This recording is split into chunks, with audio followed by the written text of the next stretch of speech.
नमस्कार साथियों, वार historic channel में आप सभी का स्वागत है। आज हम बात करने वाले हैं 15वीं सदी के बारे में, महान संतों के बारे में।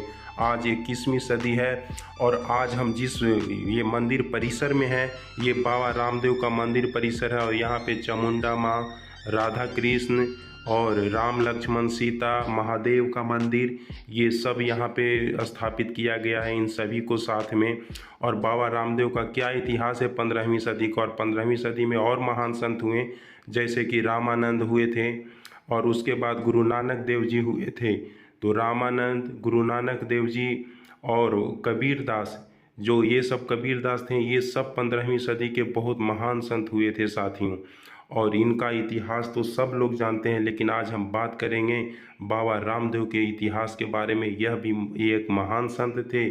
और बाबा रामदेव का जन्म जो हुआ था वो 1409 ईस्वी के गुजरात राजस्थान के पोखरण के शासक अजमल जी के घर में, तोमर वंशीय राजपूत घराना में ये जन्मे थे साथियों। अजमल जी के बारे में यह कथा है कि कहा जाता है कि अजमल जी को जब संतान की प्राप्ति नहीं हो रही थी तो ये भगवान कृष्ण की नगरी द्वारिका जाकर वहाँ पे पुत्र कामना की बहुत पूजा अर्चना किए।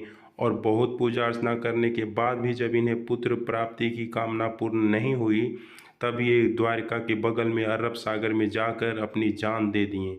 और जान देने के लिए जैसे ही दरिया में छलांग लगाएं और दरिया के अंदर जाने लगे तो भगवान कृष्ण साक्षात दर्शन होकर, ऐसा कथा है कि इन्हें आश्वासन दिए थे कि भादवे के द्वितीया को मेरा ही अंश आपके घर में पैदा लेगा। और ये सामने प्रतिमा बाबा रामदेव का है साथियों। और भादवे के द्वितीया के ही आज गुजरात, राजस्थान और मध्य प्रदेश, ये तीन जो स्टेट हैं, यहाँ पे बहुत भव्य मेला लगता है। और आज हम जिस स्थान पे हैं ये है गुजरात जामनगर के बगल में नकलक रनूजा। और यहाँ पे बहुत भीड़ लगा हुआ है और यहाँ पे खाने का दवा, मुफ्त दवा है, मुफ्त भोजन है और ये सब 3 दिन का यहाँ पे व्यवस्था किया गया है साथियों।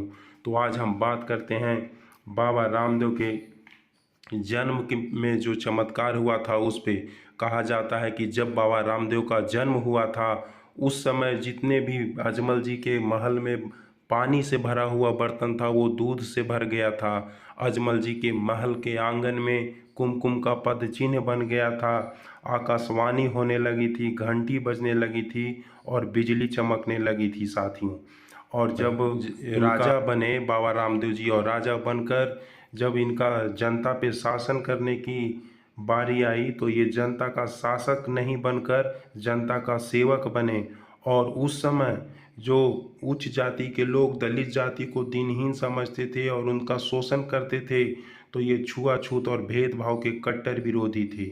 और उस समय जो डालीबाई दलित समाज में जन्मी थी, उन्हें अपना धर्म बहन बनाकर जीवन भर अपने से ज़्यादा वरीयता दिए थे।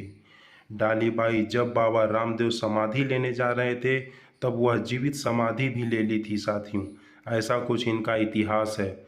और इनके बारे में यह कहा जाता है कि 1426 ईस्वी में इनका विवाह अमरकोट, जो वर्तमान पाकिस्तान में स्थित है, यहाँ के दलपत जी सोढ़ा की पुत्री नैतलदे के साथ हुआ था। और नैतलदे पूर्व जन्म में रुक्मिणी थी और ये इस जन्म में नैतलदे जो विकलांग के रूप में जन्म लिए थे, उनसे इनका विवाह हुआ।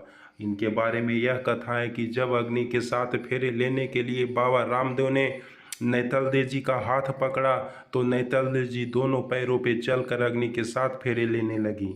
यह देखकर हर्षोल्लास लोगों के बीच पैदा हुआ और बहुत प्रसन्नता से इनकी शादी की गई। लोगों की किंवदंतियों को माने तो भैरवासुर नामक राक्षस का ये वध किए थे और एक पहाड़ की चोटी पे पोखरन में ही मारकर वहाँ पे दफन कर दिए थे साथियों। इनको जितना हिंदू मानते हैं उतना मुस्लिम मानते हैं। मुस्लिम लोग इन्हें रामा पीर के नाम से जानते हैं और हिंदू लोग बाबा रामदेव के नाम से जानते हैं। अगर मेरा वीडियो इन्फॉर्मेटिव लगा हो तो सब्सक्राइब कीजिए। धन्यवाद साथियों।